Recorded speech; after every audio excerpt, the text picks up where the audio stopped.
લોકસભાની ચૂંટણીમાં ફરજમાં રોકાયેલા 1700 ઉપરાંત કર્મચારીઓ માટે મોરવા હડફની સરકારી વિનયન કોલેજ ખાતે પોસ્ટલ બેલેટથી મતદાન પ્રક્રિયા હાથ ધરાઈ હતી, જેમાં ચૂંટણી દરમિયાન ફરજ બજાવનારા કર્મચારીઓએ પોસ્ટલ બેલેટથી મતદાન કરી પોતાના મતાધિકારનો ઉપયોગ કર્યો હતો।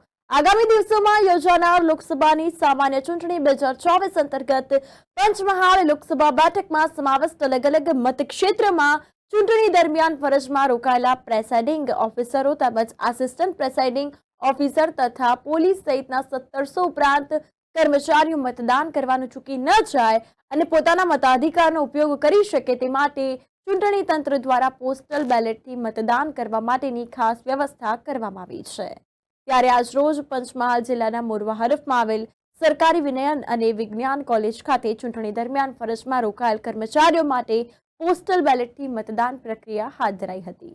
6 જેટલી ટીમો દ્વારા પોસ્ટલ બેલેટથી મતદાન કરાવવામાં આવી રહ્યું છે, જેના માટે આજે પોલિંગ સ્ટાફના કર્મચારીઓની લાઈન લાગી હતી અને તેઓએ મતદાન કરી પોતાના મતાધિકારનો ઉપયોગ કર્યો હતો।